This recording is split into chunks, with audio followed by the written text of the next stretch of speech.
कहानी की शुरुआत एक दूसरे ग्रह से होती है, जिस ग्रह का रूल है कि अगर तुमने अपने से कमजोर को नहीं मारा तो वो तुम्हें मार देगा। इसी ग्रह पर हमें डेक नाम के एक एलियन को दिखाया जाता है जो अपने भाई से मिलने के लिए जाता है। उसका भाई एक बहुत बड़ा योद्धा है, इसीलिए उसके चेहरे पर मास्क होता है, जबकि डेक के चेहरे पर मास्क नहीं है। उसे इस मास्क को हासिल करने के लिए अपने समूह, अपने परिवार को यकीन दिलाना होगा कि वो भी बहुत बड़ा योद्धा है, वो दूसरों की तरह है। और सच्चाई ये है कि डेक का जो शरीर है, जो उसकी फिजिक है, वो दूसरे एलियन से कमजोर है। साथ ही उसका एक दांत भी कम है। डेक दिल का बहुत अच्छा है, जबकि यहाँ इस प्लेनेट पर हर एक एलियन बहुत क्रूर है। और अब जब डेक अपने भाई के पास पहुंच जाता है तो ये दोनों के दोनों एक दूसरे पर हमला कर देते हैं। दरअसल डेक अपने समूह को यकीन दिलाना चाहता है कि वो भी दूसरे एलियंस की तरह है। उसका भाई उसके ऊपर हमला इसीलिए कर रहा होता है क्योंकि वो अपने अगले शिकार के लिए तैयार हो जाए। पर उसका भाई बहुत ज्यादा ब्रेव है, वो साइज में भी उससे बड़ा होता है, इसीलिए बहुत आसानी से वो डेक को हरा देता है। जब तक डेक को उपाधि नहीं मिलती कि वो बहुत बड़ा योद्धा है, उसे मास्क नहीं मिलेगा। और जब तक उसे मास्क नहीं मिलेगा, उसे अपने समूह में जगह नहीं मिलेगी और ना ही गायब होने की शक्ति मिलेगी। अपने भाई से हारने के बाद उसका भाई उसे अपने स्पेसशिप में ले जाता है, जहां पर बहुत आधुनिक हथियार होते हैं। उसका भाई कहता है कि तुम्हें अपने आप को साबित करना होगा, तभी तुम समूह का हिस्सा बन सकते हो। डेक तय करता है कि वो डेथ प्लेनेट पर जाकर कालिस्क नाम के एक बहुत बड़े क्रिएचर को अपना शिकार बनाएगा, जिसके बाद उसे समूह में जगह मिल जाएगी। पर यह इतना खतरनाक और शक्तिशाली क्रिएचर होता है जिससे उसके पिता भी डरते हैं। इसीलिए उसका भाई कहता है कि तुम्हें वहां पर नहीं जाना चाहिए, वहां से तुम कभी जिंदा बचकर वापस नहीं आओगे। पर अब डेक ने फैसला कर लिया है कि वो किसी भी कीमत पर डेथ प्लेनेट पर जाकर कालिस्क को अपना शिकार बनाएगा। और अब यहाँ पर डेक के पिता भी आ जाते हैं, जो अपने बड़े बेटे से कहते हैं कि तुमने अब तक डेक को क्यों नहीं मारा। डेक बहुत कमजोर है, ये हमारे समूह का हिस्सा कभी नहीं बन सकता। डेक के पिता उसे बंदी बना लेते हैं, पर उसका बड़ा भाई कहता है कि हमें इसे एक मौका देना चाहिए। पर डेक के पिता इस बात के लिए तैयार नहीं होते और अब डेक का भाई अपने ही पिता को रोकने के लिए उन पर हमला कर देता है। उसके पिता उसका एक हाथ काट देते हैं। डेक का भाई डेक को आजाद कर देता और कहता है कि तुम शिप के अंदर चले जाओ। डेक शिप के अंदर चला जाता है और ठीक उसी वक्त डेक का भाई स्पेसशिप को डेथ प्लेनेट के लिए लॉन्च कर देता है। और जब उसका स्पेसशिप टेक ऑफ करता है तो डेक देखता है कि उसके पिता ने अपने बड़े बेटे को मार दिया है। उसकी गलती ये थी कि उसने अपने पिता का ऑर्डर नहीं माना, जो कि समूह के लीडर हैं। डेक अपने भाई की मृत्यु से टूट जाता है। जल्दी उसका स्पेसशिप उस ऑर्बिट में पहुंच जाता है जहां पर वो डेथ प्लेनेट है। उस प्लेनेट पर उसका स्पेसशिप क्रैश हो रहा होता है, इसीलिए अपनी सीट को अपने स्पेसशिप से अलग कर लेता है। डेक की किस्मत अच्छी होती है कि क्रैश लैंडिंग होने के बाद भी वो बच गया है। उसके पास बहुत सारे हथियार हैं और अब वो जंगल में है, जहां आसपास बड़े बड़े पेड़ हैं जो डेक के ऊपर हमला कर देते हैं। दरअसल यहाँ के पेड़ दूसरे जानवरों को, दूसरे जीवों को अपना शिकार बना लेते हैं। डेक के हथियार उन पेड़ों की लताएं अपनी तरफ खींच लेती है, पर डेक के पास अपनी तलवार है जिससे वो पेड़ों की बहुत सारी लताओं को काट देता है। पर अब भी लगातार उसके ऊपर हमला हो रहा है। डेक अपनी जान बचाने के लिए चट्टान के ऊपर चला जाता है, जहां तक उन पेड़ों की लताएं नहीं पहुंच पाती। डेक बुरी तरह से जख्मी हो चुका है। वो अपने घावों को ठीक करता है, जिसके बाद वो आगे बढ़ना शुरू करता है। उसके सामने घास का मैदान आता है जिस पर अजीब तरह के फूल होते हैं, और जैसे वो उनके करीब जाने की कोशिश करता है तो वो अपना रूप बदलकर और भी खूंखार हो रहे होते हैं। डेक बड़ी सावधानी से आगे चल रहा होता है, तभी उसे एक लड़की की आवाज सुनाई देती है जिसे वहां पर बांधा गया है। डेक उसके पास जाता है। वो डेक से पूछती है कि तुम कौन हो और यहाँ पर क्यों आए हो। डेक उसे अपना नाम बताता है, कहता है कि मैं यहाँ पर कालिस्क का शिकार करने के लिए आया हूँ। वो बताती है कि ये जंगल, ये प्लेनेट बहुत खतरनाक है, यहाँ कदम कदम पर मौत है। कालिस्क तक पहुंचने से पहले ये जंगल तुम्हें निगल जाएगा, पर इसमें मैं तुम्हारी मदद कर सकती हूँ। इसके बदले तुम्हें भी मेरी मदद करनी होगी। डेक मना कर देता है। वो कहता है कि मैं एक याउजा हूँ और याउजा वो योद्धा होते हैं जो किसी की मदद नहीं लेते।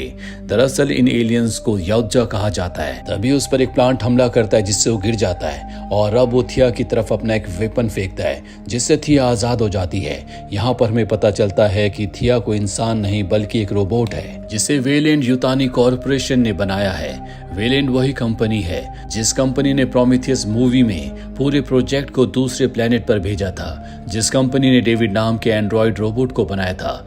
उसी कंपनी ने थिया को बनाया है जिसे 2 साल पहले इस प्लेनेट पर भेजा गया था और पिछले 2 सालों से वो इस प्लेनेट पर फंसी हुई है, जो कि बहुत ही खतरनाक है। इसके बाद डेक के ऊपर एक उड़ता हुआ ड्रैगन हमला कर देता है, पर इससे पहले कि वो डेक को नुकसान पहुंचाता, थिया उस पर हमला करके उसे मार देती है और इस तरह से वो डेक की जान बचा लेती है। थिया उसे बताती है कि इंसान यहाँ पर आए थे पर वो सरवाइव नहीं कर पाए, उन्होंने मुझे बनाया है। तुमसे पहले भी तुम्हारे समूह के कई लोग यहाँ पर आ चुके हैं पर कोई बच नहीं पाया। मैं तुम्हें कैलिस्क तक ले जा सकती हूँ जिसका शिकार करने के लिए तुम यहाँ तक आए हो, पर इसके बदले तुम्हें मुझे अपने साथ ले जाना होगा। यहाँ पर डेक का जो नेविगेशन यंत्र होता है वो भी खराब हो चुका है, इसीलिए वो तय करता है कि वो थिया को अपने साथ ले जाएगा, जिसके बाद वो थिया को उठाकर अपने सफर पर आगे बढ़ चलता है। थिया रास्ते में उससे कई सारे सवाल पूछती है, दरअसल वो उससे बात करना चाहती है पर वो थिया के सवालों का कोई जवाब नहीं देता। आगे बढ़ते हुए ये एक पतली सी स्ट्रीम तक पहुंच जाते हैं जहां पर बहुत ही खतरनाक मछलियां होती है, लेकिन थिया को पता है कि इन्हें कंट्रोल कैसे किया जा सकता है और अब ये आगे बढ़ जाते हैं। जिसके बाद डेक पेड़ों की कुछ लताओं को काट कर थिया को अपनी बॉडी से बांध लेता है। आगे चलते हुए एक जगह पर रुकते हैं जहाँ पर थिया बताती है कि मैं अपनी सिस्टर के साथ यहाँ पर आई थी, वो भी मेरी तरह एक रोबोट थी, लेकिन हम दूसरे रोबोट से अलग हैं, हमारे अंदर फीलिंग्स है, हम चीज़ों को समझ सकते हैं। 2 साल पहले जब हम यहाँ पर आए थे तो हमने अपना कैंप बनाया था, हम प्लेनेट की चीज़ों को रोज़ एक्सप्लोर करने के लिए बाहर जाते थे और एक दिन कलिस्क ने हमारे ऊपर हमला किया, जिसके बाद मैं अपनी सिस्टर से हमेशा के लिए अलग हो गई। मुझे पूरा यकीन है कि अब भी वो जिंदा होगी। वही हमें उसकी सिस्टर को दिखाया जाता है जो अपने बेस कैंप में वापस आ गई थी और अब उसे रिपेयर करके उसे एक दूसरा टास्क दिया जाता है जिसमें उसे एक बायो वेपन को, जिसका नाम स्पेसिमेन XX0522 है, उसे रिकवर करना है। इस रोबोट का नाम टेसा होता है। टेसा को पता चलता है कि उसकी सिस्टर थिया उसके साथ नहीं है। वहीं डेक को दिखाया जाता है जो थिया के साथ लगातार आगे बढ़ रहा होता है। तब ये देखता है कि घास के मैदान में बहुत बड़ा जानवर घास खा रहा है और ये घास कटीली होती है, इसे छूना या पार करना इतना आसान नहीं है। तभी इस प्लेनेट का एक छोटा सा जीव आता है जो डेक की मदद करना चाहता है, पर तभी वो बड़ा जानवर इन्हें देख लेता है। वो इनके ऊपर हमला करता है पर डेक एक ही वार से अपने हथियार से उसे मार देता है, जो देखकर वो छोटा सा मंकी जैसा जीव जो कि इसी प्लेनेट का है पूरी तरह से अचंभित हो जाता है। पर इससे पहले कि ये दोनों यहाँ से निकलते, पेड़ों पर रहने वाला एक बड़ा टेंटिकल वाला जीव इन दोनों को एक टेंटिकल से पकड़कर ऊपर उठा लेता है। वो इन दोनों को अपने जबड़ों के अंदर डालने वाला होता है कि वो छोटा जीव उस बड़े क्रिएचर को डिस्ट्रैक्ट करता है, जिसके बाद वो उसके पीछे पड़ जाता है और अब डेक उसकी मदद करना चाहता है, इसीलिए एक बहुत बड़े पेड़ को काटता है और उस बड़े टेंटिकल वाले क्रिएचर के ऊपर जाकर अपने हथियार से उसे मार देता है, जिससे उस छोटे जीव की जान बच जाती है जिसने इन दोनों की जान बचाई थी। ये भी अब जीव इन्हीं के साथ जाता है। रात को सब के सब एक जगह बैठे होते हैं जहाँ पर थिया उस छोटे से जीव का नाम बर्ड रखती है। साथ ही वो ये भी कहती है कि हम तीनों एक अच्छी टीम बन सकते हैं। यहाँ पर डेक बहुत खुश होता है क्योंकि उसने बहुत बड़े बड़े क्रिएचर्स को मारा है। हालांकि वो किसी से बात नहीं करता, किसी के सवालों का जवाब भी नहीं देता, लेकिन बर्ड को शुक्रिया कहता है क्योंकि बर्ड की वजह से उसकी जान बची थी। साथ ही अपने बारे में वो इन दोनों को बताता है कि मेरा कोई समूह नहीं है, समूह में जाने के लिए मुझे अपने आप को एक ब्रेव योद्धा साबित करना होगा। मेरे बड़े भाई को मेरे पिता ने ही मार दिया क्योंकि उसने उनके ऑर्डर को फॉलो नहीं किया था। वहीं दूसरी तरफ हमें थिया की सिस्टर टेसा को दिखाया जाता है जिसके साथ उसकी टीम भी है। इनके पास खतरनाक हथियार होते हैं जिनके इस्तेमाल से लगातार आगे बढ़ते चले जाते हैं और उस जगह पहुंच जाते हैं जहां पर डेक का स्पेसशिप क्रैश हुआ था, जिसमें डेक जख्मी हो गया था। उसके खून के निशान भी वहां पर होते हैं, जिससे टेसा समझ जाती है कि यहाँ पर कोई योद्धा एलियन है जो अब भी जिंदा है। दरअसल वो भी अपनी सिस्टर थिया को ढूंढ रही है। दूसरी तरफ हमें थिया को, डेक को और बर्ड को दिखाया जाता है जो अगली सुबह अपने सफर पर चलने के लिए तैयार हो जाते हैं। पर अब डेक बर्ड को अपने साथ नहीं ले जाना चाहता। थिया कहती है कि इसे हमारे साथ चलना चाहिए और डेक कहता है कि मैं एक योद्धा एलियन हूँ और हमारे रूल्स के मुताबिक हम शिकार पर अपने साथ कभी किसी को नहीं ले जाते, हम खुद अपना शिकार अकेले करते हैं। इसके बाद डेक और थिया यहाँ से आगे बढ़ चलते हैं। रास्ते में ये एक झरने के पास रुकते हैं, जहाँ पर थिया डेक से कहती है कि तुम्हारे पिता को तुम्हारे बड़े भाई को नहीं मारना चाहिए था। डेक बताता है कि वो हमारे ग्रुप के लीडर हैं और क्योंकि मेरे भाई ने उनके ऑर्डर्स को फॉलो नहीं किया था तो उनके मुताबिक वो कमज़ोर है और कमज़ोर लोगों को हमारे यहाँ मार दिया जाता है। थिया डेक को बताती है कि अर्थ पर भेड़िए होते हैं, उनका जो लीडर होता है उसे अल्फा कहा जाता है, जो सबसे ज़्यादा ताकतवर होता है, लेकिन उसका सबसे बड़ा काम अपने पूरे ग्रुप की रक्षा करना होता है, उन भेड़ियों का भी जो कमज़ोर है। लीडर का मतलब ये नहीं होता कि कमज़ोरों को मार दिया जाए, बल्कि लीडर का मतलब ये होता है कि कमज़ोरों की रक्षा की जाए। पर यह बात डेक को समझ नहीं आती क्योंकि इस तरह के रूल्स उसके प्लेनेट पर इम्प्लीमेंट नहीं होते। अभी दोनों के दोनों यहाँ से आगे बढ़ते हुए उस जगह पहुंच जाते हैं जहाँ पर कलिस्क रहता है। यहाँ पर थिया के सभी साथियों की डेड बॉडीज होती है क्योंकि ये वही जगह है जहाँ पर कलिस्क ने उन सब के ऊपर हमला किया था। थिया को यहाँ पर उसके लेग्स भी मिल जाते हैं जिन्हें वो अपनी बॉडी के साथ अटैच कर लेती है, जिसका मतलब ये है कि वो खुद अपने पैरों पर चल सकती है। वहीं डेक आसमान की तरफ देखता है और कहता है कि आज मैं कलिस्क को मारूंगा, जिसके बाद मैं अपने समूह का, अपने क्लैन का एक योद्धा बन जाऊंगा। लेकिन थिया उसे कहती है कि तुम्हें यहाँ से निकलना होगा क्योंकि मैंने अपनी सिस्टर टीसा को इन्फॉर्म कर दिया है, जल्दी वो अपने बचे हुए साथियों के साथ यहाँ पर पहुंच जाएगी, तुम्हें यहाँ से निकलना होगा। थिया उसे ये भी बताती है कि वेलेंट कंपनी जिसने हमें बनाया था, उनका मिशन कलिस्क को पकड़ना था और अब उसी मिशन को पूरा करने के लिए टीसा यहाँ पर पहुंचने वाली है। वो बहुत ही खतरनाक योद्धा है। ये सारी बातें सुनकर डेक को बहुत गुस्सा आता है। उसे लगता है कि उसके शिकार को ये लोग चुरा रहे हैं, इसीलिए वो यहाँ से आगे बढ़ जाता है। उसे वहाँ पर गैसोलीन मिलता है जिससे वो इस जगह पर आग लगा देता है और आग लगाने के बाद यहाँ पर कलिस्क आता है जो कि बहुत ही विशाल और बहुत ही भयानक है। इन दोनों के बीच में फाइट होती है।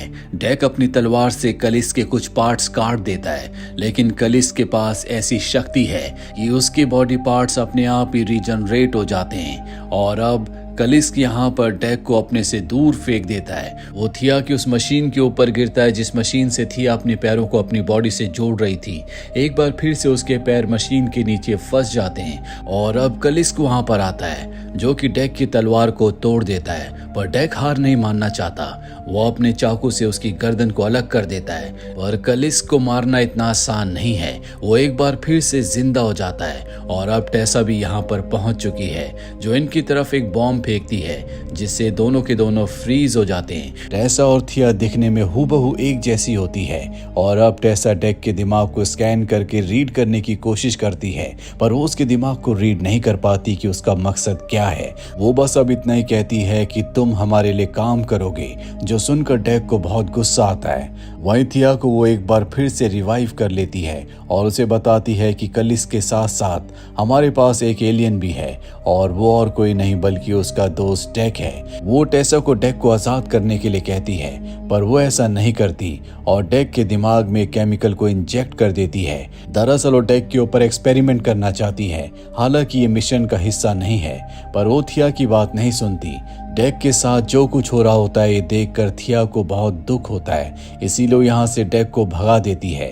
डेक पानी में कूदकर यहाँ से भागने में कामयाब हो जाता है। वो सीधा अपने भाई के स्पेसशिप में जाता है जहाँ पर सबसे पहले वो अपने घाव को ठीक करता है। स्पेसशिप के अंदर उसके भाई का मास्क भी होता है जिसे अब वो पहन लेता है। हालांकि उसके पास ऑप्शन है कि वो स्पेसशिप से हमेशा के लिए यहाँ से अपनी जान बचाकर भाग सकता है, पर वो ऐसा नहीं करता।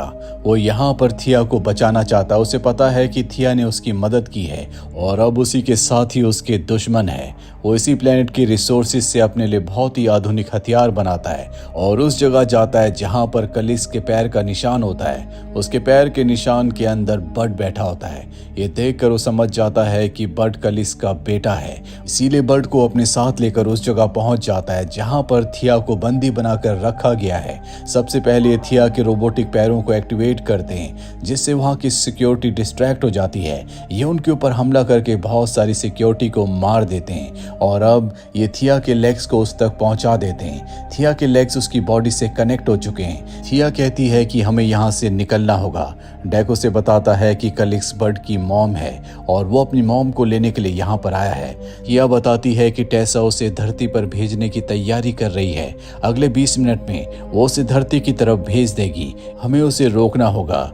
यहाँ पर बहुत सारे एंड्रॉयड आ जाते हैं जो डेक को मारना चाहते हैं। डेक चुपचाप अपना हमला प्लान कर रहा होता है और जब सब उसके पास आते हैं तो डेक एक ही बार में सबका खात्मा कर देता है। और अब टेसा यहाँ पर आती है जिसने एक बहुत बड़ा रोबोटिक सूट पहना है और वो डेक के ऊपर हमला कर देती है। वहीं थिया उस जगह पहुंच जाती है जहां पर कलिस को कंटेनर के अंदर बंदी बनाकर रखा गया है। वो अपनी आंखों के रेटिना से लॉक खोलने की कोशिश करती है लेकिन लॉक नहीं खुलता।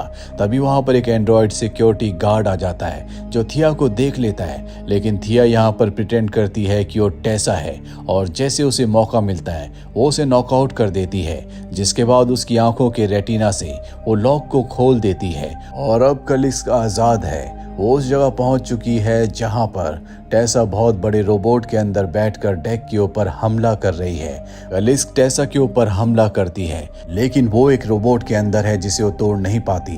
डेक इसमें उसकी मदद करता है और जब कवच टूट जाता है तो कलिस उसे निगल जाती है, जिसके बाद कलिस के सामने उसका बेटा बड, डेक और थिया आते हैं। वो अपने बेटे को देखकर बहुत खुश है पर तभी उसे अंदर से कुछ होने लगता है। दरअसल उसके अंदर टेसा है जो उसे ब्लास्ट करके बाहर आ जाती है। कलिस की मृत्यु हो चुकी है जिससे उसके बेटे बड को बहुत दुख होता है और अब वो थिया से कहती है कि गद्दारी की एक ही सजा है और वो है मौत। पर इससे पहले कि वो थिया को मारती, डेक पीछे से तलवार से उस पर हमला करता है और बड उसके शरीर से उसके सर को अलग कर देता है जिससे टेसा का खात्मा हो जाता है। ये तीनों एक क्लैन एक समूह बन चुके हैं। कुछ वक्त के बाद हमें दिखाया जाता है कि अपने प्लेनेट में डेक वापस आ चुका है। उसके सामने उसके पिता है। डेक उनके सामने टेसा का सर फेंकता और कहता है कि मैं अपना शिकार कर चुका हूँ। उसके पिता कहते हैं कि तुम अब इस क्लैन का, इस समूह का हिस्सा नहीं हो। वो अपने 2 साथियों को उसे मारने के लिए भेजते हैं पर डेक एक ही वार में उन दोनों को मार देता है और अब खुद उसके पिता उस पर हमला करते हैं। पर ये पुराना वाला डेक नहीं है, ये एक योद्धा बन चुका है जो अपने पिता के हर एक वार का मुंह तोड़ जवाब देता है, जो कि इस पूरे क्लैन के सबसे बड़े योद्धा हैं। और जब उसके पिता को लगता है कि अब वो उससे जीत नहीं सकते तो वो अपने गायब होने की शक्ति को इस्तेमाल करते हैं। डेक को पता था कि ये होगा, उसने इसकी पहले से तैयारी की होती है। वो स्पेसशिप से उनके ऊपर रेत फेंकता है जिससे वो अपने पिता की हलचल को देख सकता है और इसी बात का फायदा उठाकर वो अपने पिता के एक हाथ को काट देता है और उन्हें एक जगह कैद कर देता है। उसके पिता कहते हैं कि तुम अपने भाई से भी बड़े योद्धा हो, तुम हमारे समूह का यानी कि क्लैन का हिस्सा बन सकते हो। वो कहता है कि मेरा पहले से खुद का एक क्लैन है और तभी वहां पर बड आ जाता है जो उसके पिता के सर को खा जाता है। दरअसल डेक यहाँ पर अपने पिता से अपने भाई की मौत का बदला लेने के लिए आया था, जो बदला वो ले चुका है। इसके बाद वो उस डिवाइस को जिससे कि वो गायब हो सकता है अपने गैजेट में फिट कर देता है। यहाँ पर थिया भी इनके साथ होती है। ये तीनों के तीनों एक क्लैन है। बड भी साइज में अब पहले से बहुत बड़ा हो चुका है। यहाँ पर डेक के पिता के जितने भी साथी होते हैं वो सब इनसे नाराज हैं और तभी इनके सामने एक बहुत बड़ा स्पेसशिप आता है। डेक बताता है कि स्पेसशिप के अंदर मेरी मॉम है और इसी के साथ ये फिल्म, ये कहानी यहीं पर खत्म हो जाती है। उम्मीद करते हैं कि ये कहानी आपको पसंद आई होगी।